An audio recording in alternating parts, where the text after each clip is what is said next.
तो चलिए हम आज के फिर सूत्र को जाने।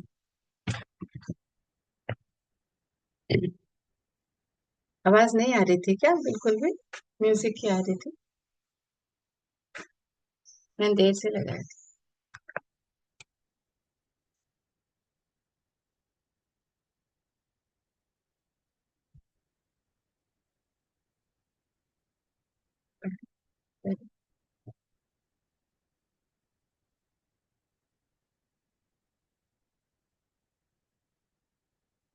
चलते हैं।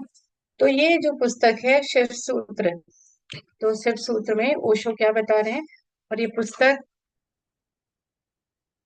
इसमें लिखा है शिव सूत्र पर पूना में ओशो द्वारा दिए गए 10 अमृत प्रवचनों का अनुपम संकलन है इसमें। तो उन्होंने जो ये शिव सूत्र पर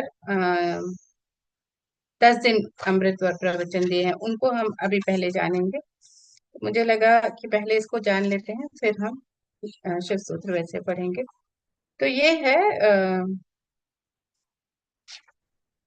जहाँ पे पहला चैप्टर है, ये है पहला मैं पढ़ देती हूँ। जो इंट्रोडक्शन है, नए जीवन का प्रारंभ। तो हमें क्या एक्सपेक्टेशन होने चाहिए, क्या हमें जानना है इस शिव सूत्र में, बताते हैं ओशो कि धर्म महान क्रांति है। धर्म महान क्रांति है। धर्म के नाम से तुमने जो समझा हुआ है, अभी तक हमने जो भी धर्म के नाम से समझा हुआ है, उसका धर्म से ना के बराबर संबंध है। वो धर्म है ही नहीं। एक्चुअली जो हम धर्म जानते हैं, रिलीजन, हिंदू, मुस्लिम, सिख, ईसाई आदि आदि बहुत सारे, तो कहते हैं जो हमने धर्म को जाना हुआ है, उस धर्म से ना के बराबर संबंध है हमारा। तो इसलिए शिव के सूत्र तुम्हें चौंकाएंगे भी। जो ये जो सूत्र हम जानने जा रहे हैं, 10 दिन के 10 सूत्र, वो कहते हैं तुम्हें ये सूत्र बहुत चौंकाएंगे, क्योंकि अभी तक हमारी कंडीशनिंग जैसी हुई है, हमने वैसा जाना, धर्म को उस तरह से जाना।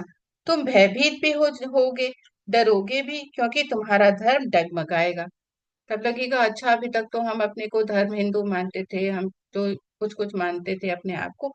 तो कहते हैं अब तुम भयभीत भी होगे, डरोगे भी, क्योंकि तुम्हारा धर्म डगमगाएगा। तुम्हारा मंदिर, तुम्हारी मस्जिद, तुम्हारे गिरजे अगर ये सूत तुमने समझे तो गिर जाएंगे। तुम्हें उन्हें बचाने की कोशिश मत करना। वो कहते हैं तुम उन्हें बचाने की कोशिश मत करना, क्योंकि अभी तक हम मंदिरों से जुड़े हैं, अपने अपने धर्म की धर्म स्थलों से जुड़े हैं। तो कहते हैं कि वो अब गिर जाएंगे, क्योंकि तुम सत्य को जानोगे। क्योंकि वे बचे भी रहे तो भी उनसे तुम्हें कुछ भी मिला नहीं है। तुम उनसे जीत ही रहे हो, और तुम मुर्दा मुर्दा हो। मंदिर काफी सजे हैं, लेकिन तुम्हारे जीवन में कोई भी खुशी की किरण नहीं है। मंदिर में काफी रोशनी है, उससे तुम्हारे जीवन का अंधकार नहीं मिटता। तो उससे भयभीत मत होना, क्योंकि सूत्र तुम्हें कठिनाई में तो डालेंगे ही, क्योंकि शिव कोई पुरोहित नहीं है।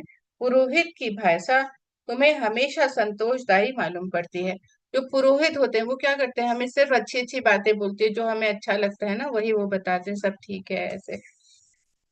और क्योंकि पुरोहित को तुम्हारा शोषण करना है, उनको तो हमसे पैसा खींचना है ना, तो पुरोहित तुम्हें बदलने को उत्सुक नहीं है। वो नहीं चाहते हम बदले, अपनी कंडीशनिंग को छोड़ें। तुम जैसे ही हो ऐसे ही रहो, इसी से उसका लाभ है। तुम जैसे हो, रुग्ण, बीमार, ऐसे ही रहो, इसी में उनका व्यवसाय है।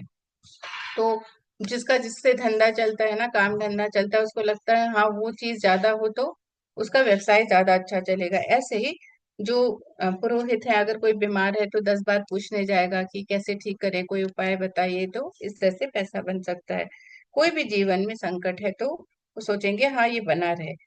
मैंने सुना है एक डॉक्टर ने अपने लड़के को पढ़ाया, पढ़ लिख करके घर आया, पिता ने कभी छुट्टी भी ना ली थी, तो उसने कहा कि अब तो मेरे कारोबार को संभाल और मैं 3 महीने विश्राम कर लूं।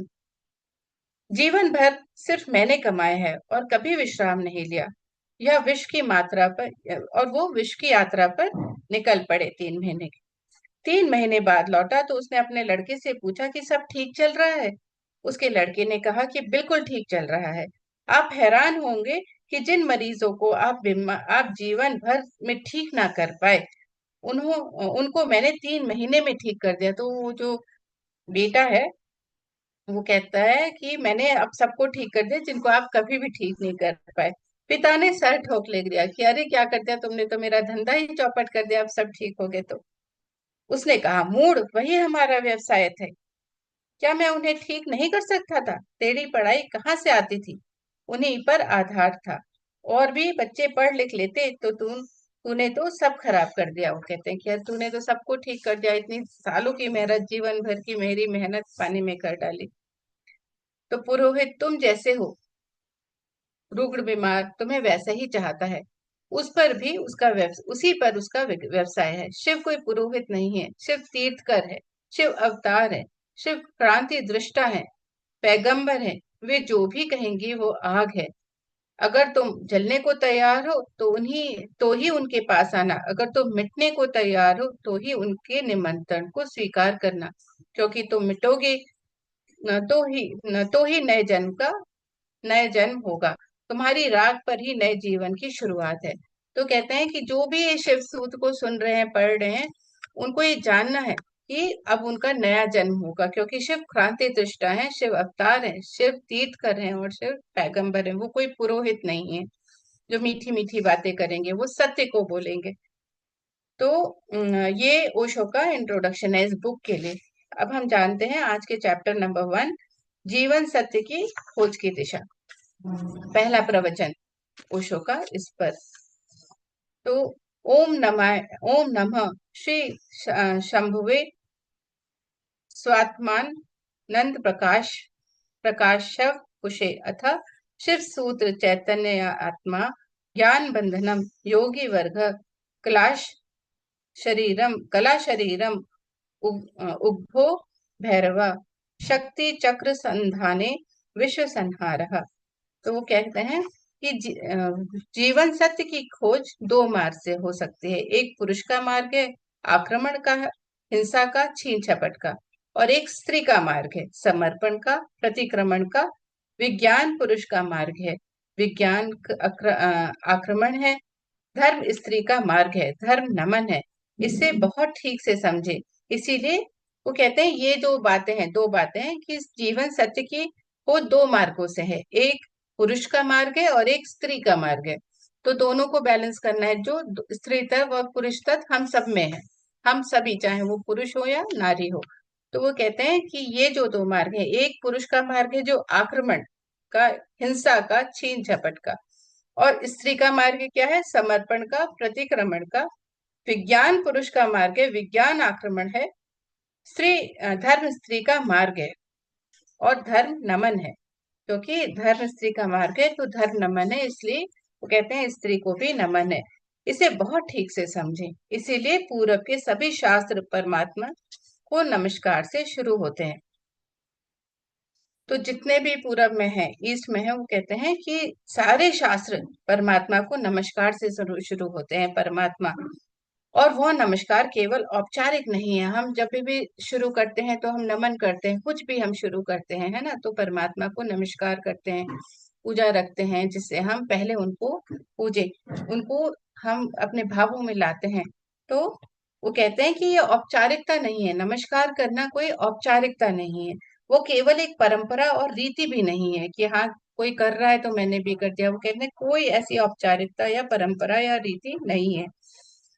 वह नमस्कार इंगित है कि मार्ग समर्पण का है, कि हमें समर्पण, जब हम सर झुकाकर नमस्कार करते हैं तो हम समर्पित हो जाते हैं, यानी कि हम बाउ डाउन हो जाते हैं, समर्पण करते हैं। और जो विनम्र है, ये विनम्रता की पहचान है। अपने ईगो को साइड में रख करके विनम्र हो जाते हैं। जब हम कुछ जानना चाहते हैं किसी भी चीज को, तो हम परमात्मा को नमस्कार करना, यानी कि हम समर्पण भाव में आ गए, विनम्र हो गए।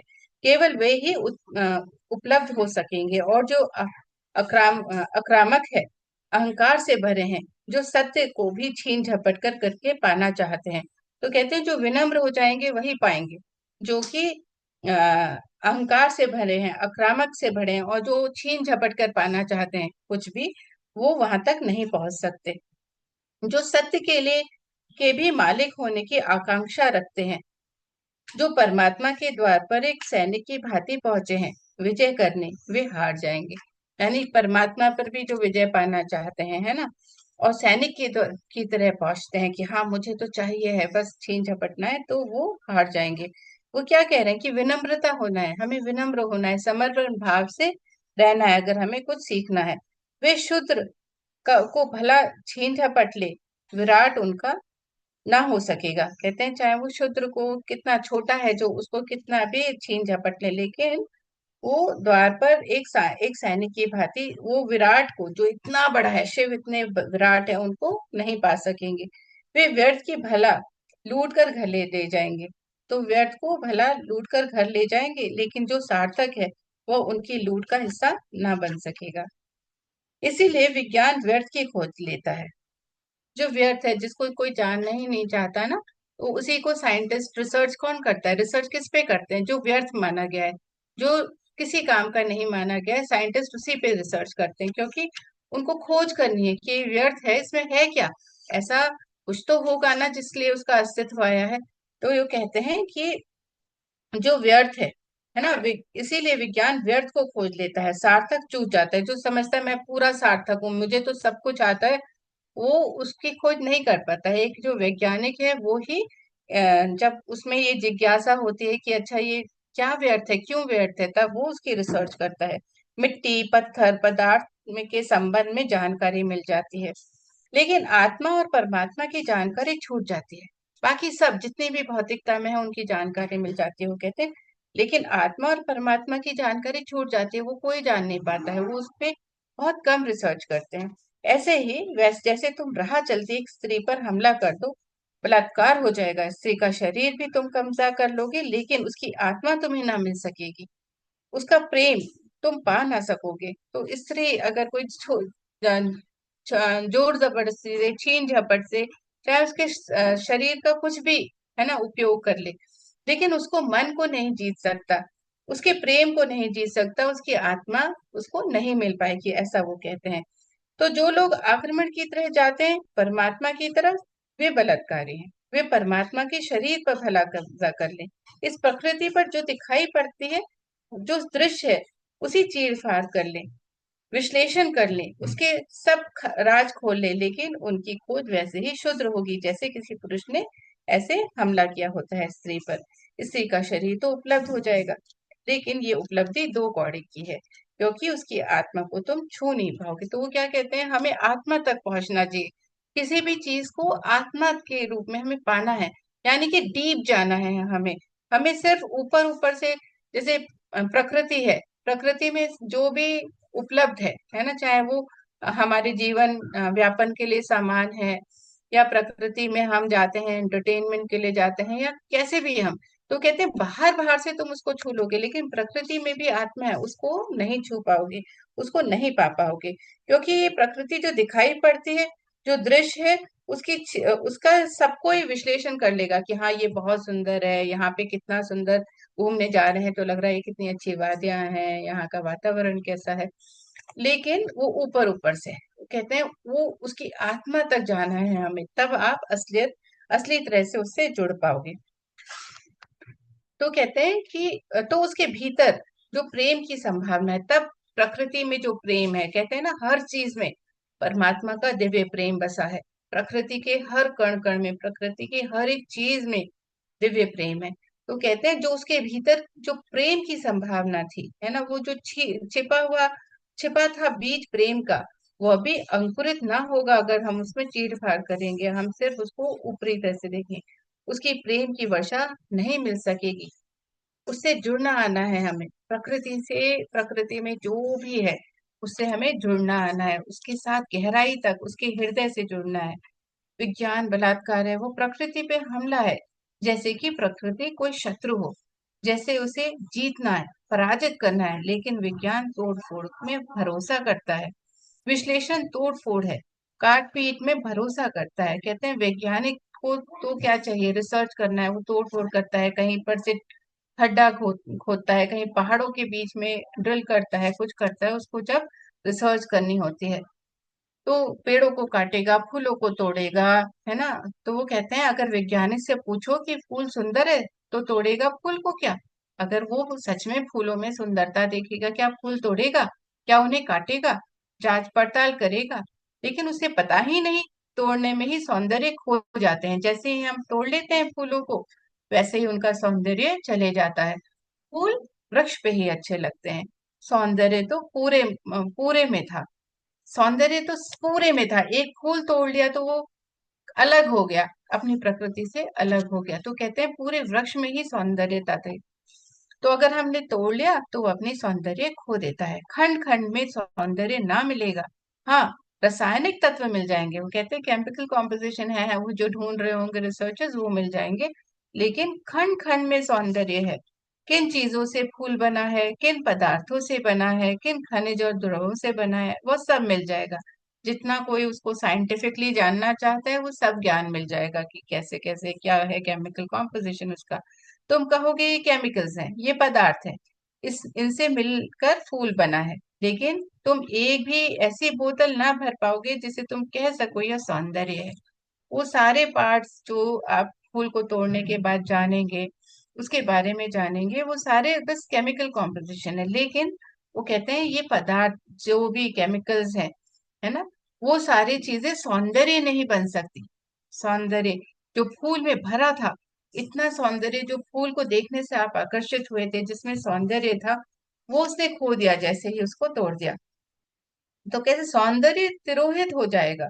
अगर तुमने फूल पर आक्रमण किया तो फूल की आत्मा तुम्हें ना मिलेगी, शरीर ही मिलेगा। तो इतने सुंदर तरह से बताया कि जब हम जोर जबरदस्ती किसी से करते हैं, किसी भी चीज से, चाहे वो मानव हो, चाहे वो प्रकृति हो, चाहे वो फूल हो या कुछ और हो, चाहे वो नदी हो, हम उससे जो भी लेंगे जोर जबरदस्ती से, उससे केवल हमें शरीर रूपी यानी कि ऊपर ऊपर का मिलेगा, आत्मा नहीं मिल पाएगी। विज्ञान इसीलिए आत्मा में भरोसा नहीं करता। भरोसा करे भी कैसे, इतनी चेष्टा के बाद भी आत्मा की कोई झलक ही नहीं मिलती। झलक मिलेगी ही नहीं, इसीलिए नहीं कि आत्मा नहीं है, बल्कि तुमने जो ढंग चुना है वो आत्मा को पाने का ढंग नहीं है। आत्मा को पाने का ढंग सिर्फ प्रेम है ना, सिर्फ अ, अ, करुणा है। तो वो कहते हैं कि हमें अपने हृदय में वो प्रेम, वो करुणा, वो कंपैशन लाना है।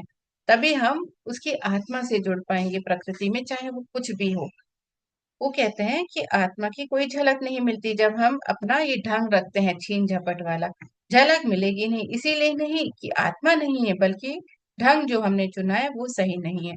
जिस द्वार से प्रवेश किए हो वो शूद्र को पाने का द्वार है। आक्रमण से जो बहुमूल्य है वह नहीं मिल सकता।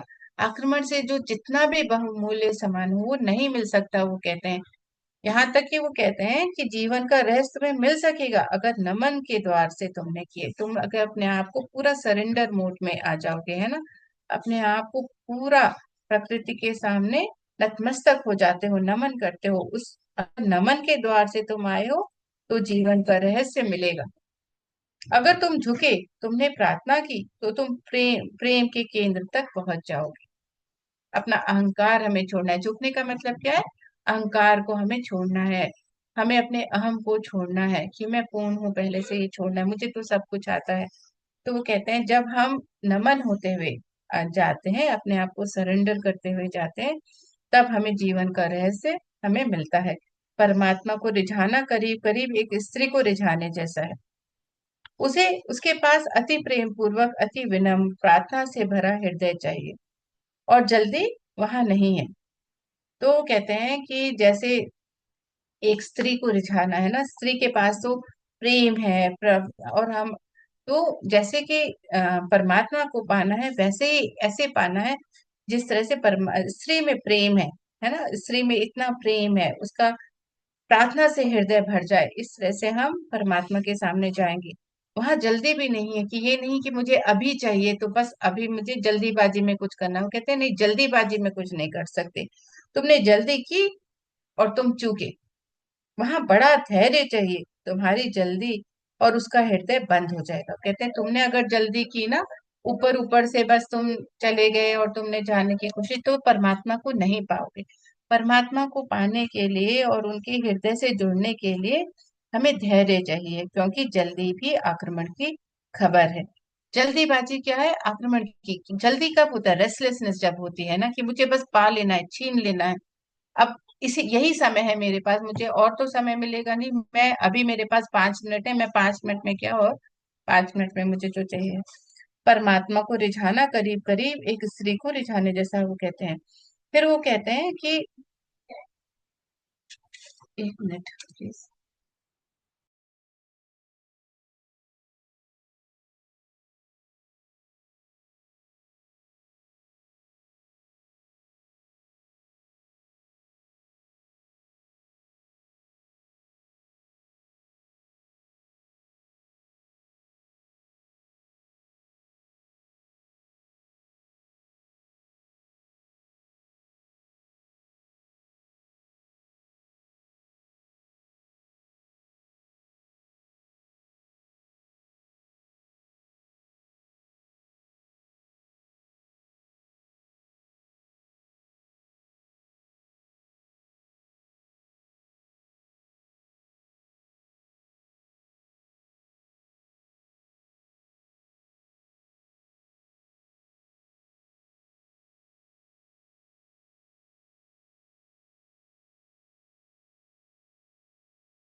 सॉरी।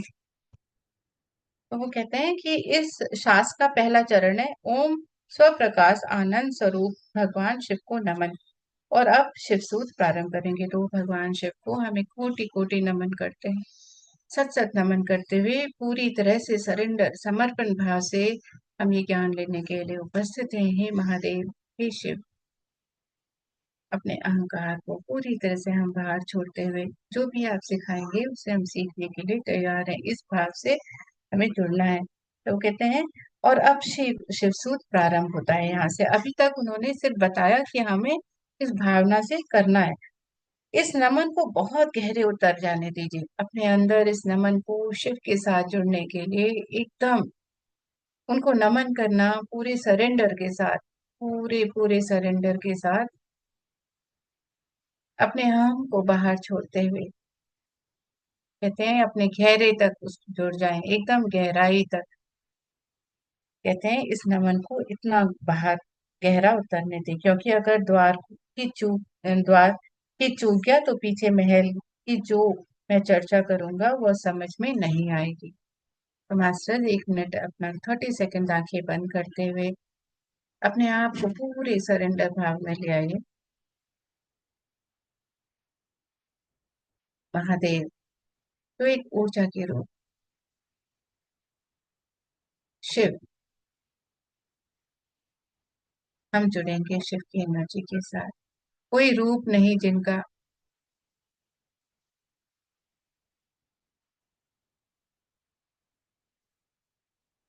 जो आदि है अनंत।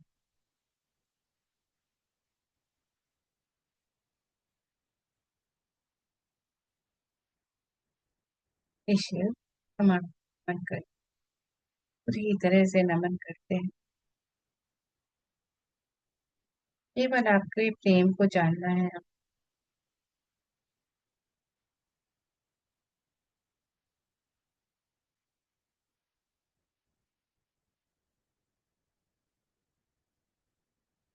शिव जो हम में है, हमारी कण कण में है, जिन्होंने हमें बिल्कुल अपने जैसा, सरल हो जाना है, उनकी तरह सौम्य हो जाना है। सब कुछ सर्व व्यापी है वो, सर्व सामर्थ्यवान है,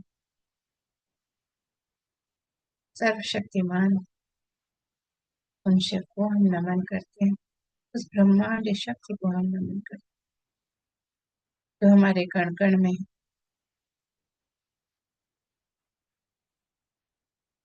धीरे से वापस आते हुए कहते हैं अब शिव सूत्र प्रारंभ करेंगे। पुरुष को थोड़ा हटाएं। कहते हैं पुरुष तत्व को हटा दीजिए। पुरुष कौन है? जो जिसमें आक्रमण भाव है, जिसमें हिंसा है, छीन झपट है, उस अपने भाव उस भाव को पूरी तरह आपको छोड़ना पड़ेगा। आक्रमण वृत्ति को थोड़ा दूर करें। यह समझकर बुद्धि में आने वाली नहीं है, हृदय में आने वाली है। ये जो भी बात हम समझने वाले हैं वो कहते हैं बुद्धि इसमें नहीं चाहिए, इसमें हृदय सम चाहिए। यह समझ यह समझ कुछ तुम्हारे तर्क पर निर्भर ना करेगी, यह तुम्हें प्रेम पर निर्भर करेगी। कहते तर्क करोगे तो नहीं समझ पाओगे कि अच्छा ऐसा कैसे कह दिया, ऐसा कैसे लिखा है। नहीं, वो कहते तर्क पे इससे काम नहीं चलेगा, प्रेम से, प्रेम पर ये निर्भर करेगी। तुम शास्त्र को तुम समझ पाओगे। कहते हैं इस शास्त्र को तुम समझ पाओगे, लेकिन वह समझ ऐसी ना होगी जैसे कोई गणित को समझता है। ये गणित में गुणा भाग प्लस माइनस का नहीं है। वो कहते हैं कि ये वो समझ ऐसी होगी जैसे कोई काव्य को समझता है। कोई कविता है ना, उसको समझने वाला ही समझ सकता है। कविता पर तुम झपट नहीं पड़ते, तुम कविता का धीरे धीरे स्वाद लेते हो, चुस्की लेते हो, जैसे कोई चाय पीता है। तुम इसे गटक नहीं जाते। चाय को कोई भी गटक करके पीना नहीं चाहता। आराम से 2 मिनट 5 मिनट निकाल करके लगता है कि अब हम चाय पिए, है ना। तो वैसे ही वो कहते हैं समय निकालना है अपने आप के लिए, और इसको उसी तरह से धीरे धीरे स्वाद चखते हुए पीना है।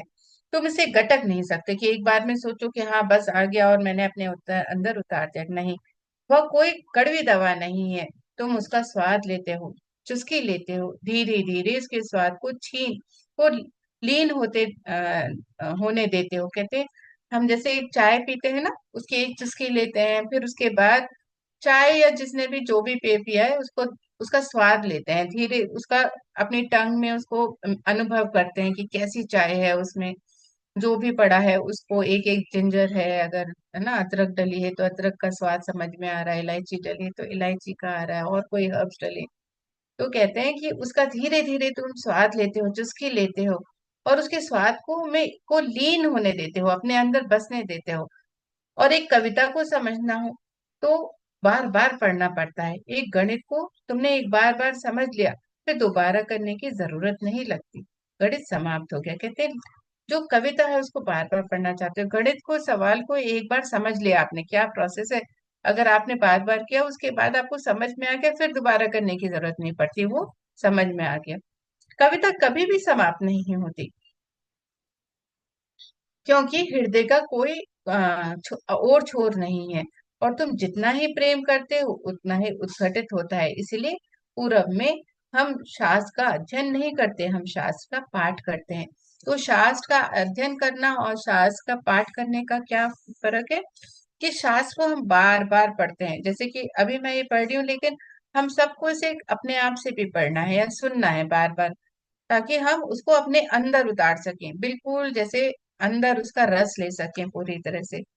अध्ययन शास्त्र को का हो भी नहीं सकता। कहते किसी भी शास्त्र का अध्ययन नहीं हो सकता, उसका पाठ हो सकता है। अध्ययन का अर्थ है एक बार समझ लिया फिर कचरे में फेंक दिया, जैसे कि बात खत्म हो गई, बस हाँ ठीक है सुन लिया समझ लिया बस खत्म।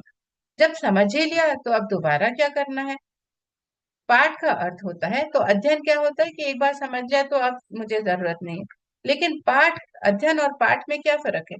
तो पाठ का अर्थ होता है समझ बुद्धि की होती है, तो एक बार में पूरी हो जाती है। जिसकी इसकी तो चुस्कियां बार बार लेनी पड़ती हैं, क्योंकि यहाँ बुद्धि का काम नहीं है। शास्त्रों, ये जो शिव सूत्र है वो कहते हैं ये शास्त्र है, इसको एक बार पढ़ने से नहीं होगा, है ना। इसकी चुस्कियां तो बार बार लेनी पड़ेंगी। इसे तो जाने अनजाने ना मालूम कितनी बार दोहराना पड़ेगा। इसे बहुत ही से भाव क्षणों में, बहुत सी मनोदिशाओं में, कभी सुबह जब सूरज उगता है तो कभी रात जब अंधकार हो जाता है, तब कभी ना, अब जब प्रफुल्लित होता है तो कभी हम बहुत आनंद में नहीं होते, प्रफुल्लित नहीं होते जब हमारा मन, और कभी मन जब उदासी से भरा होता है, और कभी जब बहुत प्रफुल्लित होता है। विभिन्न चित्त की दिशाओं में, विभिन्न मनो क्षणों में इसे उतारना होगा, तब इसे सभी पहलू धीरे धीरे प्रकट होंगे। फिर भी तुम्हें इसे चुकता ना कर पाओगे। कहते हैं कि तुम कितना करते जाओगे, करते चल जाओगे, तब तुम्हें लगेगा अच्छा ये सूत्र का यहाँ पे ये मतलब समझ में आ रहा है। जब आप उदास होंगे, जब आप बहुत प्रफुल्लित आनंद में होंगे, जब आप सुबह बैठे या शाम को बैठे, कहते हैं जितनी बार पढ़ोगे ना इसको अलग अंदाज में पाओगे। पश्चिम इस बात को समझ ही नहीं सकता। कहते हैं पूरब में ये सब होता है, हम इसको इतनी बार पढ़ते हैं, यानी कि हमारे देशों में, लेकिन पश्चिम में ये कोई नहीं समझ पाता इन सभी बातों को। उनकी पकड़ से बाहर है कि लोग गीता को हजारों साल से क्यों पढ़ रहे हैं। एक व्यक्ति कितनी बार गीता पढ़ता है, एक बार पढ़ लिया उसको उसको लगता है कि नहीं और पढ़ना है। तो वो लोग नहीं समझ सकते कि एक ही चीज को बार बार क्यों पढ़ना है। और एक ही आदमी रोज सुबह उठकर गीता पढ़ लेता है, पागल हो गया है क्या? रोज बैठकर गीता पढ़ लेता है। उनको ख्याल में नहीं आता पश्चिम में कि पाठ की प्रक्रिया हृदय में उतारने की प्रक्रिया है। उसका समझ से बहुत वास्ता नहीं है, स्वाद से वास्ता है। कहते हैं कि उसका स्वाद चखना है, इसीलिए बार बार पढ़ना है। इसीलिए यहाँ पूरब में लोग इसे बार बार पढ़ते हैं, पश्चिम में वो नहीं समझ पाते इस बात को। तर्क, और हम लोग क्या करते हैं, हनुमान चालीसा रोज पढ़ेंगे, है ना, कोई मंत्र रोज रोज पढ़ेंगे, सुबह शाम दिन रात। लेकिन ये चलन पश्चिम में नहीं है, वो कहते हैं। क्योंकि और पढ़ना सिर्फ ऊपर से नहीं है, ये भी हमने बात क्या जाने कि आज हम ये भी समझ रहे हैं कि अच्छा जो भी, अगर चाहे वो हनुमान चालीसा पढ़ रहा हो या कुछ भी पढ़ रहा हो, है ना, तो वो कहते हैं कि हमें सिर्फ ऊपर ऊपर से नहीं पढ़ना है, हमें उसकी आत्मा को छूना है। छूने का, आत्मा को छूना, यानी कि हम बार बार उसका अध्ययन करेंगे तभी हम आत्मा को छू पाएंगे। और हम पूरे समर्पण भाव से, कि हम जानना चाहते हैं, हम उस प्रेम प्रेम को से जुड़ पाए एक दूसरे के, जो प्रेम है हमें हमारे अंदर भी, और जिस चीज को हम जानना चाह रहे हैं उसमें भी वो प्रेम है, चाहे वो ईश्वर सूत्र ही हो। तो हमें अपने एक दूसरे को जुड़ने के लिए प्रेम का आदान प्रदान करना पड़ेगा। तो कहते हैं कि पाठ का मतलब ही यही है कि बार बार और बहुत बार करना है हमें। तो उसका संबंध तो अपने हृदय को और उसके बीच की दूरी को मिटाने से है। धीरे धीरे हम जितने इतने लीन हो जाएंगे उसमें कि पाठी और पाठ एक हो जाएगा। पता ही नहीं चले कौन गीता है और कौन गीता का पाठी। हम स्वयं गीता बन जाए, अगर हम गीता पढ़ रहे तो हम स्वयं गीता बन जाए। हम शिव सूत्र बन रहे तो हम स्वयं शिव सूत्र बन जाए। हमें ऐसा बनना है कि हमें देख करके, हमारे आचरण से, हमारे विचारों से, हमारे कर्मों से ये कहे कि हाँ ये है शिव सूत्र। चलते फिरते शिव सूत्र बन जाए हम। ऐसे भावों से चले, यह स्त्री का भाव है, यह समर्पण की धारा है। इसे ख्याल में ले लेना है, हर तरह से अपने अंदर उतार लेना है। नमन से हम चले तो शिव के सूत्र समझ में आ जाएंगे।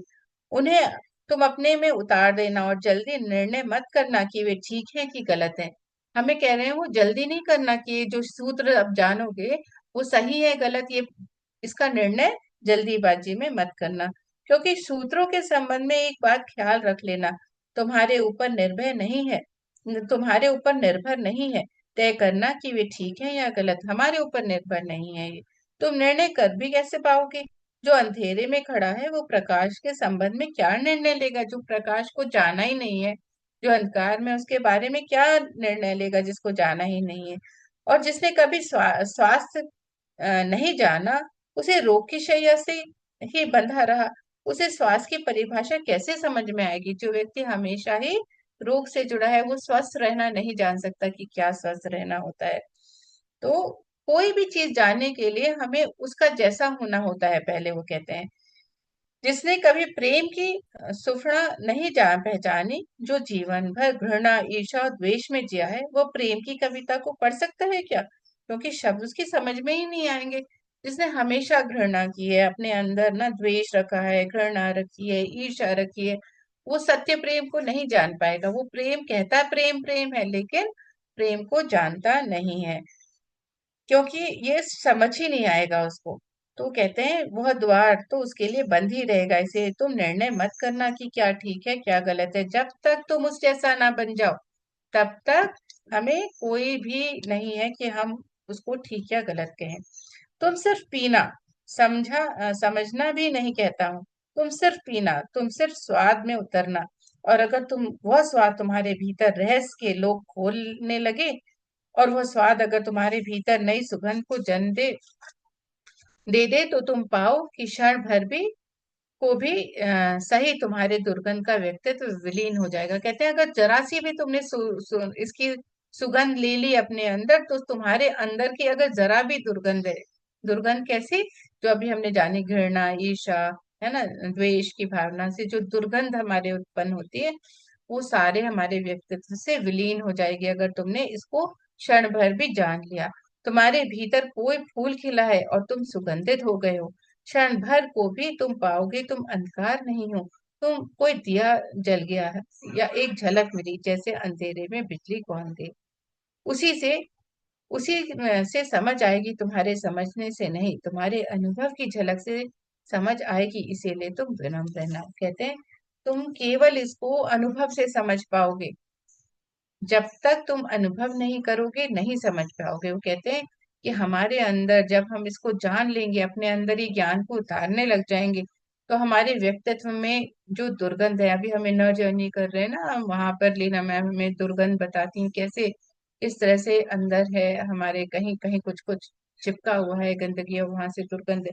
वो क्या है? नेगेटिव एनर्जी हमने स्वयं ने बनाई है, अपने अंदर ले रखी है जन्मों से या इस जन्म से, जहाँ पे हमारे अंदर कोई ईर्ष्या है, घृणा है, द्वेष है ना, अपने लिए हीन भावना है, और या फिर बहुत सारा अहंकार है। तो वो सारी चीजें हमारे अंदर वो दुर्गंध पैदा करती हैं। तो जब हम इसकी सुगंध को लेना शुरू कर देंगे, यानी अपने भीतर अनुभव लेना शुरू कर देंगे, जो बातें इसमें सूत्र बताए गए हैं, तो हमारे अंदर से सारी दुर्गंधें खत्म हो जाएंगी। ये थी पहली बात। दूसरी बात है, सूत्र का अर्थ होता है। हर एक सूत्र का एक अर्थ होता है। पहले हर एक सूत्र में प्रेम होता है, हमें उसके प्रेम को जोड़ना है। प्रेम से हमें उसके अंदर जो प्रेम है, अपने अपने अंदर के प्रेम के तारों को उससे जोड़ते हुए हम जान पाएंगे। और दूसरी बात है, सूत्र का अर्थ होता है संक्षिप्त से संक्षिप्त, सारभूत, टेलीग्राफिक। तो हर एक सूत्र में अंत है, बहुत संक्षिप्त में एक कोई ना कोई हमारे लिए अर्थ छुपा है। हर एक सूत्र में हर एक के लिए कोई अर्थ छुपा हुआ है, चाहे वो छोटा सा संक्षिप्त में ही हो, बहुत है ना। सारभूत भी हो सकता है, डिटेल भी हो सकता है, टेलीग्राफिक के माफिक भी हो सकता है। वहां एक एक शब्द अत्यंत घना है, विस्तार नहीं होता सूत्र में। वो कहते हैं सूत्रों में घनत्व होता है, बहुत डीप होता है, लेकिन उसमें विस्तारता नहीं होती। विस्तारता यानी कि डिटेल नहीं होता है, वो बस डीप होता है, घनत्व होता है। लंबा नहीं होता सूत्र, बस छोटा होता है, जैसे छोटा सा बीज होता है, उसमें सारा वृक्ष समाया होता है। उस बीज रूपी उस सार होता है, उसमें सारा वृक्ष समाया होता है। जैसे बीज है ऐसा सूत्र है। बीज से तुम वृक्ष को देख भी नहीं सकते, देखना भी चाहोगे तो बीज में तुम वृक्ष को पाओगे नहीं, क्योंकि उसके लिए बड़ी गहरी आंखें चाहिए। कहते हैं हर एक बीज में एक वृक्ष छुपा है, लेकिन हम उसको नहीं देख पाएंगे, क्योंकि उसके लिए हमें गहराई से जानने वाली आंखें चाहिए हैं। जो बीज में वृक्ष को देख ले, जो वर्तमान में भविष्य को देख ले, वे आजकल को देख ले, जो दृश्य से अदृश्य को खोज ले, बड़ी पैनी आंखें चाहिए। वैसी पैनी आंखें तुम्हारे पास अभी नहीं है। अभी तो तुम्हें बीज भी नहीं दिखाई पड़ेगा। वृक्ष तो देखना हो तो बीज को तुम्हें बोना पड़ेगा, और कोई रास्ता तुम्हारे पास देखने का नहीं है। और जब बीज टूटेगा जमीन में और वृक्ष अंकुरित होगा, तभी तुम पहचान पाओगे। तो कहते हैं कि जब कोई रास्ता नहीं है, देखने का हम नहीं जान पाएंगे, तो कहते हैं वृक्ष को देखना हो तो बीज को तुम्हें बोना पड़ेगा। अगर बीज को बोएंगे तभी वृक्ष रूपी हमें दिखेगा। और जब बीज टूटेगा जमीन में और वृक्ष अंकुरित होगा, तभी तुम पहचान पाओगे उसको। वृक्ष जब उसमें से पैदा होना शुरू होगा, है ना, अंकुरित होना शुरू होगा, तभी हम पहचानेंगे, अच्छा इसमें वृक्ष रूपी है। नहीं तो बीज को भी कोई नहीं जानता। ये सूत्र बीज है, इन्हें तुम अपने हृदय में बोना होगा। तुम अभी निर्णय मत करना, क्योंकि अभी तुमने अगर बीज पर निर्णय ले लिया तो तुम इसे फेंक दोगे, कचरा कूड़ा मालूम पड़ेगा। तो जो भी अभी हम जान रहे हैं, लगेगा कि अरे ये क्या बोल रहे हैं, अभी तक तो सूत्र ही नहीं शुरू हुआ, अभी तो शिव सूत्र को हम जानने बैठे थे। लेकिन वो कहते हैं कि अभी से निर्णय मत लेना इसके लिए, क्योंकि तुमने अगर ये बीज पर निर्णय ले लिया तो तुम इसे फेंक दोगे, यानी कि छोड़ दोगे, और इसे कचरा तुम्हें मालूम होगा। ये बीज में कंकड़ पत्थर में कोई ज्यादा फर्क नहीं है। तो कहते हैं जो बीज होता है ना उसमें, इस बीज में और कंकड़ पत्थर में कोई फर्क नहीं है ज्यादा। कभी कभी तो कंकड़ पत्थर ज्यादा चमकीले, रंगीन, खूबसूरत, कीमती होते हैं, लेकिन बीज और कीमती से कीमती कोहिनूर में भी एक फर्क है। कि तुम कोहिनूर को बो दो तो उसमें से कुछ पैदा नहीं होगा, कोहिनूर एक पत्थर की तरह ही रह जाएगा, उससे कोई नया वृक्ष नहीं निकलेगा। या कीमती कितना ही हो, कितना भी कोहिनूर महंगा, लेकिन वो मुर्दा है, वो कहते हैं उसमें कोई भी जान नहीं है। उसका मूल ना समझ, कितना ही समझते हो, लेकिन जीवन में उसमें कोई कुछ जीवन उसमें नहीं है, वह लाश है। और बीज कुरूप भी दिखाई पड़ता होगा, कई वो सारे ब्रिज में बीज देखने में कुरूप दिखते हैं, अच्छे सुंदर नहीं होते हैं, लेकिन उसमें क्या कहते हैं, उसकी कोई उसकी कीमत ना हो, लेकिन उसमें जीवन छुपा है। सबसे रहस्यमय कि वो बीज में जीवन छुपा हुआ है। तुम उसे बो दो तो उसका विराट वृक्ष पैदा होगा, और एक वृक्ष से करोड़ों बीज लग जाएंगे। एक छोटा सा बीज इसे सारे विश्व को पैदा कर सकता है, क्योंकि एक बीज से करोड़ों बीज पैदा होते हैं, फिर करोड़ों बीज से, हर एक बीज से करोड़ों बीज पैदा होते हैं। एक छोटे बीज से सारे विश्व का ब्रह्मांड समा सकता है। तो ये थे दूसरी बात। फिर वो कहते हैं कि तीसरी बात क्या है। इससे पहले कि हम शुरू करें धर्म महान क्रांति, धर्म की महान क्रांति है ये शिव सूत्र, वो कहते हैं इससे पहले हम महान क्रांति को शुरू करें धर्म के नाम से, तुमने जो समझा हुआ है उसका धर्म से ना के बराबर संबंध है, इसीलिए शिव के सूत्र तुम्हें चौंकाएंगे भी, तुम भयभीत हो जाओगे, डरोगे भी। वो कहते हैं तुम उन्हें बचने की कोशिश करोगे तो, क्योंकि वे बच भी नहीं क्योंकि वे बचे भी रहे तो भी उन्हें कुछ नहीं मिलता है। तो कहते हैं मंदिर में काफी रोशनी है, ये सारी बातें उन्होंने बताई हमें। फिर वो कहते हैं कि मैंने सुना है एक डॉक्टर ने अपने लड़के को पढ़ाया, तो इस तरह से जो वो बताया है उन्होंने, पुरोहित तुम जैसे हो, रूग्ण बीमार वैसे तुम्हें वैसा ही चाहता है, उस पर भी उसका व्यवसाय है। पुरोहित जो था, और जब उसका बेटा वापस आ गया था और उसने सबको ठीक कर दिया था ना, तो अपने बेटे को समझाता है कि पुरोहित तुम जैसे हो, रूग्ण बीमार तुम्हें वैसा ही चाहता है, वो हमेशा ऐसा चाहता है कि वो बीमार बने रहे। तो वो कहते हैं कि शिव क्रांति रिश्ता है, पैगंबर है, वे जो भी कहेंगे वो आग की तरह हमें मानना है कि वो आग की तरह है। शिव जो भी हमें बता रहे हैं वो हमारे अंदर एक फायर क्रिएट करेगा। तो यहाँ पर वो बताते हैं कि बातों में ख्याल रख रख करके एक एक सूत्र को समझने की कोशिश करें, कि जो मैं सूत्र अब जानने जा रहे हैं हम, उसमें से वो सूत्रों को जानने के लिए हमें धैर्यता रखनी पड़ेगी। हम हर एक सूत्र को जानने के लिए हमें कोई जल्दबाजी नहीं करनी, कोई निर्णय हमें ऐसे नहीं कर लेना है कि जो हमें दिशा जो देना चाह रहे हैं वो हमें नहीं दे पाए। तो मास्टर्स, यहाँ पर मैं पहला सूत्र है जो है चैतन्य आत्मा, चैतन्य आत्मा है। तो चैतन्य हम सभी हैं, है ना, कॉन्शियस है, हम कॉन्शियसनेस है हमारे अंदर सब में, लेकिन आत्मा का हमें कोई पता नहीं चलता। अगर चैतन्य ही आत्मा है तो हम सभी को पता चल जाना चाहिए कि हम सब चैतन्य है, लेकिन चैतन्य आत्मा है। उसका क्या अर्थ होगा अगर हम कहते हैं कि आत्मा चैतन्य है, हम तो चैतन्य बता रहे हैं अपने आप को, पर हमारे अंदर की आत्मा ही कॉन्शियसनेस है ना। हमारी कॉन्शियसनेस यानी हमारी चेतना, हमारी चैतन्यता क्या है, हमारी आत्मा है। पहला अर्थ है, जो पहला सूत्र का पहला अर्थ चैतन्य आत्मा है, उसका पहला अर्थ इस जगत में सिर्फ चैतन्य ही तुम्हारा अपना है, सिर्फ हमारी कॉन्शियसनेस है, वही हमारी है। वो कहते हैं क्योंकि हम बॉडी कॉन्शियसनेस में रहते हैं या हम कृष्णा कॉन्शियसनेस में हैं, हमारा जीवन उन्हीं उसी तरह से चलता है जिस कॉन्शियसनेस में हम रहते हैं, है ना। तो वो कहते हैं कि उसका मतलब क्या है। वो कहते हैं आत्मा का अर्थ होता है अपना, शेष सब पर आया है। आत्मा का अर्थ क्या होता है, अपना, सिर्फ अपना, और शेष सब कुछ पराया है ना। मतलब सिर्फ अपना जो है वो अपना है, बाकी जो भी है संसार में वो सब कुछ पराया है, वो उसका नहीं है। शेष कितना भी अपना लगे पराया है। मित्र हो, प्रियजन हो, परिवार के लोग हो, धन हो, यश, पद, प्रतिष्ठा हो, सब साम्राज्य हो, वह सब जिसे तुम कहते हो मेरा, वहां धोखा है।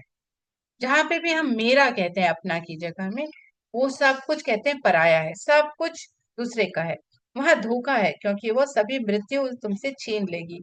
मृत्यु कसौटी है, क्योंकि अपना है कौन पराया है। कहते हैं कि मृत्यु ऐसी कसौटी है जहाँ कौन अपना है कौन पराया है समझ में आने लगता है।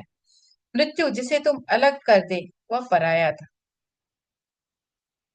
तो मृत्यु क्या है? जिससे हम अलग कर दें, है ना, जिससे तुम अलग कर दे, वह पराया था। और मृत्यु जिससे तुम अलग ना कर पाए, वो अपना था।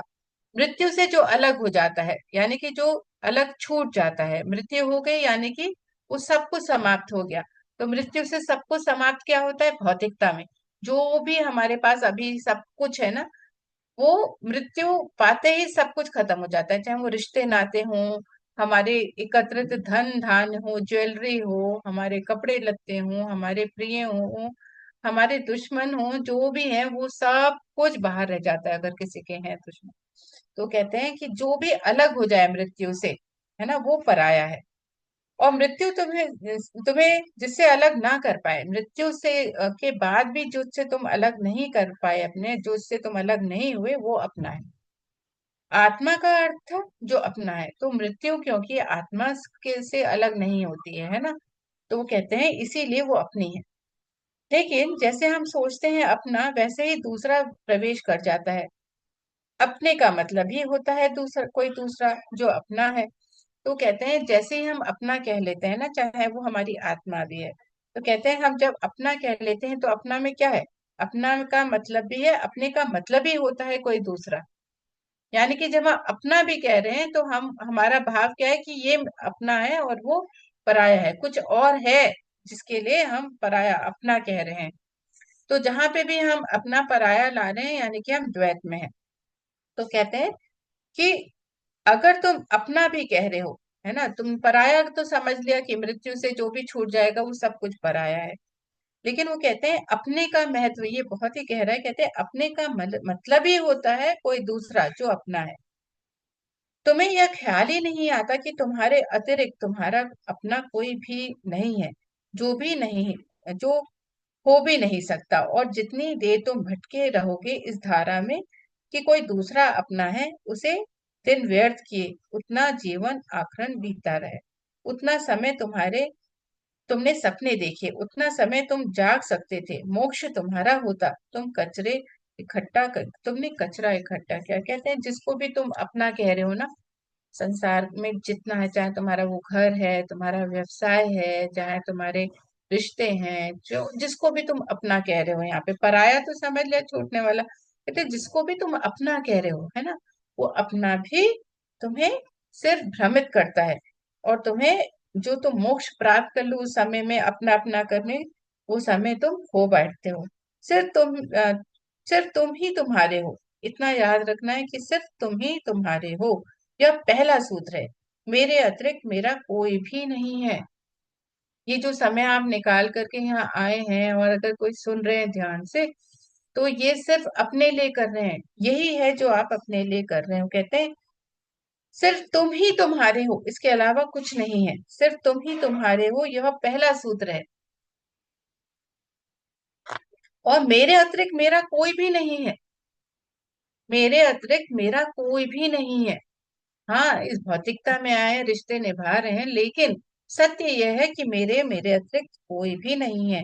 यह बड़ा क्रांतिकारी सूत्र है, बड़ा समाज विरोधी। क्योंकि समाज जीता इसी आधार पर है कि दूसरे अपने हैं, जाति के लोग अपने हैं, देश के लोग अपने हैं। मेरा देश, मेरी जाति, मेरा धर्म, मेरा परिवार, मेरा सारा खेल है। समाज जीता है मेरे के इस धारणा पर। इसीलिए धर्म समाज विरोधी तत्व है। धर्म समाज से छुटकारा है, दूसरे से छुटकारा है। और धर्म कहता है कि तुम्हारे अतिरिक्त तुम्हारा और कोई भी नहीं। तो हमारा धर्म क्या कहता है? धर्म कहता है कि तुम्हारे अतिरिक्त तुम्हारा कोई नहीं। यह हमारा धर्म कहता है, यानी कि शिव सूत्र भी कहता है और अन्य धर्म की पुस्तक भी।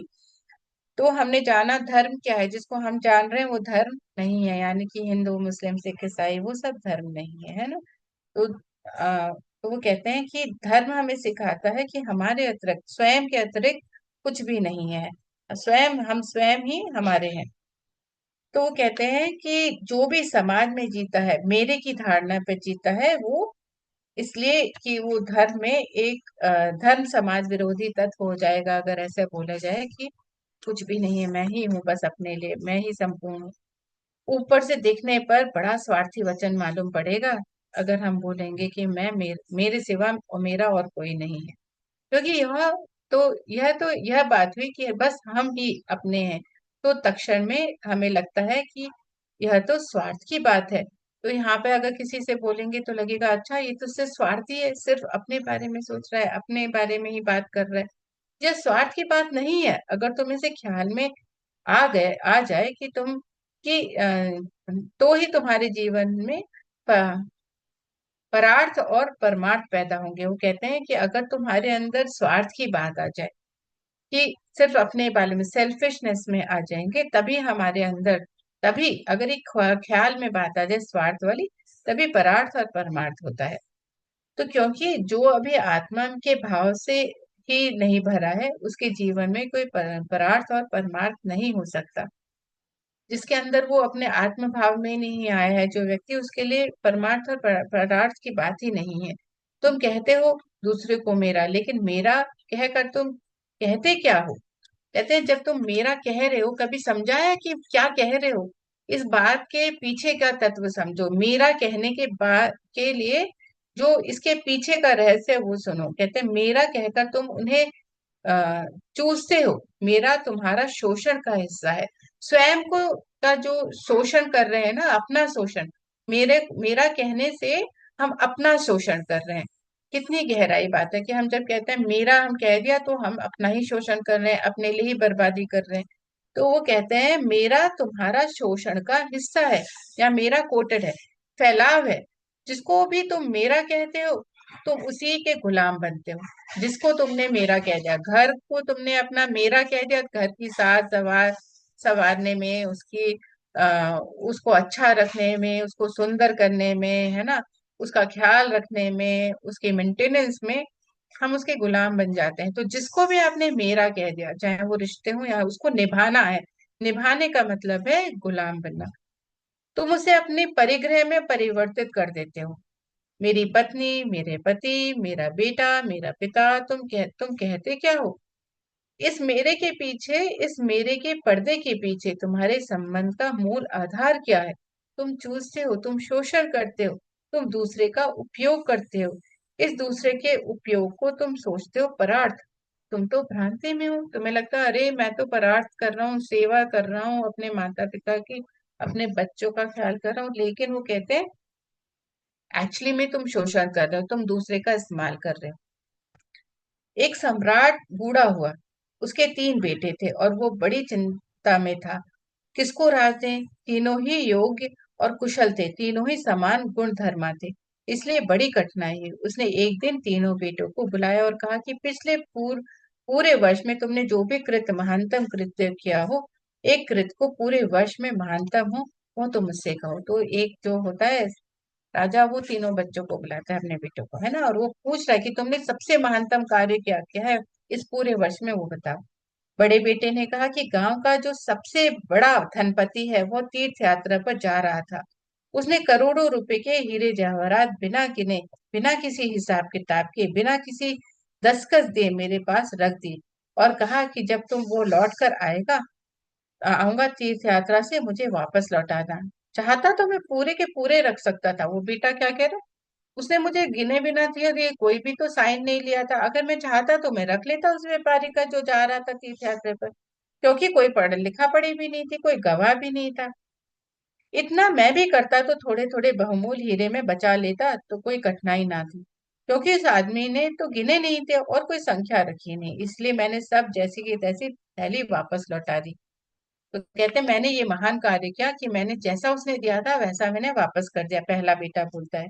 पिता ने कहा तुमने भला किया, लेकिन मैं तुमसे पूछता हूँ कि अगर तुमने सब रख लिए होते, तो तुम्हें पश्चाताप, ग्लानि, अपराध का भाव पकड़ता नहीं क्या? उस बेटे ने कहा निश्चित पकड़ता। तो बाप ने कहा इसमें परोपकार का कुछ भी नहीं हुआ। तुम सिर्फ अपने पश्चाताप और अपनी पीड़ा से बचने के लिए यह किए गए इससे परोपकार का क्या हुआ? हीरे बचाते तो ग्लानि मन में पीड़ा देती, कांटे की तरह चुभती। उस कांटे से बचने के लिए तुमने हीरे वापस कर दिए। काम तुमने अच्छा किया, ठीक है, लेकिन परोपकार कुछ भी नहीं हुआ।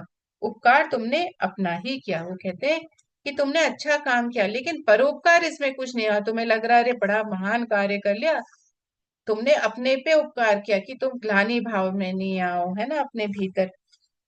तो पिता अपने बेटे को समझाते हैं इस तरह से। दूसरा बेटे से पूछते हैं कि उसने क्या किया महान कार्य। तो बेटा बोलता है दूसरा, बड़ा थोड़ी चिंता में पड़ा वो। उसने कहा, मैं राह के किनारे से गुजर रहा था और झील में झांक के वक्त जब भी वहां कोई भी ना था, एक आदमी डूबने लगा।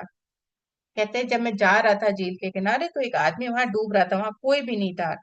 चाहता तो मैं अपने रास्ते चला जाता, सुना अनसुना कर देता, लेकिन मैंने तक्षण छलांग मारी, अपने जीवन को खतरे में डाला और उस आदमी को बाहर निकाला। ये वो बताता है ये किस्सा कि ये महान कार्य किया। तो बाप क्या बोलता है, उसके पिता क्या बोल रहे हैं, तुमने ठीक किया, लेकिन अगर तुम चले जाते और ना निकलते निकालते तो क्या उस आदमी की मृत्यु सदा तुम्हारी पीछा नहीं करती। तुम अनसुनी कर देते ऊपर से, लेकिन भीतर से तुम सुन चुके थे। भीतर से तुमने सुन लिया था, तुम्हारी आत्मा ने सुन लिया था। उसकी चीत्कार की आवाज, वो चिल्ला रहा था बचाओ बचाओ, तुमने सुन ली थी। क्या वो तुम्हारा पीछा नहीं करती? क्या सदा सदा के लिए उसका प्रेत तुम्हारा पीछा नहीं करता? यहाँ प्रेत क्या है? भय। ठीक है, भय तुम छलांग लगाते, अपनी जान को खतरे में डालना, लेकिन परोपकार तुमने कुछ किया हो इस भ्रांति में पकड़ने का कोई कारण नहीं है। कहते हैं तुमने भी कोई परोपकार नहीं किया, अपने पर उपकार किया। फिर तीसरे बेटे से पूछते हैं तुमने क्या किया। तीसरे बेटे ने कहा, मैं गुजरता था जंगल से, जंगल से गुजर रहा था और एक पहाड़ की कगार पर मैंने एक आदमी को सोया हुआ देखा, बिल्कुल पहाड़ी की किनारी पे, कगार पर, जो कि नींद में अगर एक भी करवट ले ले तो सदा के लिए समाप्त हो जाएगा, क्योंकि दूसरी तरफ महान खड्डा था। मैं उस आदमी के पास पहुंचा और जब मैंने देखा कि वो कौन है तो वह मेरा जानी दुश्मन था। मैं चुपचाप अपने रास्ते पर जा सकता था, या अगर मैं अपने घोड़े पर सवार उसके पास से भी गुजरता तो मेरे लिए कुछ किए, शायद सिर्फ मेरे गुजरने के कारण वो करवट लेता और खड्ड में गिर जाता। लेकिन मैं आहिस्ते से जमीन पर सरकता हुआ उसके पास पहुंचा कि कहीं मेरी आहट से वो गिर ना जाए। और यह भी मैं जानता था कि वो आदमी बुरा है, मेरे बचाने पर भी वो मुझे गालियां ही देगा। उसे मैंने हिलाया, आहिस्ते से जगाया, और वह आदमी गांव में मेरे खिलाफ बोलता फिर रहा था, क्योंकि वह आदमी कहता था मैं मरने ही वहां गया था। इस आदमी ने वहां भी मेरा पीछा किया, यह जीने तो देता ही नहीं, मुझे मरने भी नहीं दिया। तो वो जो तीसरा बेटा था, क्या इस तरह से वो कहानी बताता है कि उसने क्या काम किया कि उसने अपने दुश्मन को बचाया, लेकिन वो दुश्मन ने फिर भी उसके लिए उल्टी सीधी बातें ही करी। तो पिता ने कहा, तुम दो से बेहतर हो। कहते हैं तुमने अपने दोनों भाइयों से बेहतर काम किया है, लेकिन परोपकार यहाँ भी नहीं है, क्योंकि तुम अहंकार से फूले नहीं समा रहे हो। तुम्हारे अंदर अहंकार हो रहा है कि देखो मैंने अपने दुश्मन को बचाया। कहते हैं तुमने कुछ बड़ा कार्य कर दिया, ऐसा अहंकार है तुम्हारे अंदर। बोलते हो तो तुम्हारी आंखों की चमक और हो जाती है, कहते हो तो तुम्हारा सीना फूल जाता है। और जिस कृत से अहंकार निर्मित होता है वो परोपकार ना रहा। बड़े सूक्ष्म मार्ग से तुमने अपने अहंकार को उससे भर लिया। कहते हैं बड़े ही सूक्ष्म मार्ग से तुम्हें पता भी नहीं चला, और तुम्हारे अंदर इतना सुंदर कार्य करने के बाद अहंकार आ गया, तुम्हें पता भी नहीं चला। तुम सोच रहे हो तुम बड़े धार्मिक और परोपकारी हो, पर तुम इन दोनों से बेहतर हो। लेकिन मुझे राज के मालिक के लिए किसी चौथे की ही तलाश करनी पड़ेगी। वो बोलते हैं कि मैं तुम तीनों में से, अपने बेटों के कहते हैं, तीनों में से राज्य के लायक नहीं हो तुम। जब तुम परोपकार करते हो तब तुम कर नहीं सकती, क्योंकि जिसे अपना ही नहीं पता वह परोपकार कैसे करेगा। कहता है जिसको अपना नहीं पता कि मेरा अपना क्या है, वो परोपकार नहीं कर सकता। तुम चाहे सोचते हो कि तुम कर रहे हो गरीब की सेवा, अस्पताल में बीमार के पैर दबा रहे हो, लेकिन अगर तुम गौर से खोजोगे कि तुम कहीं ना कहीं अपने अहंकार को बढ़ता हुआ पाओगे। और अगर तुम्हारा अहंकार ही सेवा में बढ़ता है तो सेवा भी शोषण है। आत्मज्ञान से पहले कोई व्यक्ति परोपकारी नहीं हो सकता, क्योंकि स्वयं को जीने बिना इतनी बड़ी क्रांति भी हो नहीं सकती। कहते हैं कार्य ऐसा होना चाहिए कि परोपकार ऐसा होना चाहिए कि अहंकार ना आए अंदर। तो वो कहते हैं मैंने सुना कि मुल्ला नसरुद्दीन की पत्नी उससे झगड़ रही थी और कह रही थी कि यह मामला क्या है, एक दफा हो जाए जाना चाहिए। तुम मेरे सभी रिश्तेदारों को नफरत और घृणा क्यों करते हो? वो अपने पति से कह रही है पत्नी। नसरुद्दीन ने कहा, यह बात गलत है, यह बात तथ्यगत भी नहीं है और इसका प्रमाण है मेरे पास। और प्रमाण यह है कि तुम्हारी सास को अपनी सास से ज्यादा चाहता हूँ। तो कहते हैं कि मेरे पास ये प्रमाण है कि जो पत्नी से कह रहा है पति कि मैं तुम्हारी सास को अपनी सास से ज्यादा चाहता हूँ, यानी कि मैं जो तुम्हारी पत्नी की सास कौन है, उसकी माँ, है ना। तो कहता है कि मैं तुम्हारी सास को अपनी सास से ज्यादा चाहता हूँ, यानी कि पत्नी अपनी पत्नी की माँ से ज्यादा चाहता हूँ। तो कहने का फेर है बस। तो बड़ा ही सुंदर है। तो अहंकार ऐसे रास्ते खोजता है, कहता है अहंकार होता है ना, पता भी नहीं चलता है कौन से सूक्ष्म द्वार से हमारे अंदर आ जाता है। तो मुल्ला नसरुद्दीन क्या कह रहा है, अहंकार है ना, उसको अपनी माँ वो पत्नी पे को इतना अहंकार है, पति को इतना अहंकार है। कहते हैं ऊपर से दिखता है कि तुम परोपकार कर रहे हो, लेकिन भीतर तुम खड़े हो जाते हो, अपने को खड़ा कर लेते हो, मैं को खड़ा कर लेते हो। और जितनी सूक्ष्म हो जाती है यात्रा, उतनी ही पकड़ से बाहर हो जाती है। दूसरे तो पकड़ ही नहीं पाते, तुम भी नहीं पकड़ पाते हो। दूसरे से धोखे में पड़ते हैं, तुम भी अपने लिए धोखे में घूम जाते हो, भटक जाते हो। हम सभी ने अपनी अपनी भूल भुलैया बना ली हैं। उनमें से हमने दूसरों को धोखा देने के लिए ही शुरू किया था सारा उपाय, आयोजन। हम यह हमने कभी सोचा ही नहीं था कि हमारी बनाई भूल भुलैयों में हम खुद ही खो जाएंगे, लेकिन हम खो गए। कहते हमें पता ही नहीं चला कि परोपकार करने के चक्कर में परोपकारी एक हमने सोचा कि हम परोपकार करेंगे, लेकिन हम ही खो गए, हमने ही अपने आप को गुम कर लिया, कहा मैं की गलियों में। तो कहते पता ही नहीं चला कब मैं आ गया, कब अहंकार आ गया मेरे अंदर, कौन सी खिड़की से आ गया, कौन सी सूक्ष्म जगह से आ गया जो खुला रह गया था, पता ही नहीं चला और हम खो गए। तो कहते हैं, तो मास्टर्स आज हम यहीं तक करते हैं। तो वो बस ये यहाँ पर मैं इसको कंक्लूड करती हूँ कि वो कहते हैं पहली बात स्मरण रखो, तुम्हारे अतिरिक्त तुम्हारा कोई नहीं है, ये हमें याद रखना है कि हमारे अतिरिक्त हमारा कोई नहीं है। जैसे ही यह स्मरण सघन होता है कि चैतन्य ही हमारे आत्मा है, बस चैतन्य में मैं हूँ, और सब और सब परे हैं, पर हैं, पराया है, विजातीय हैं।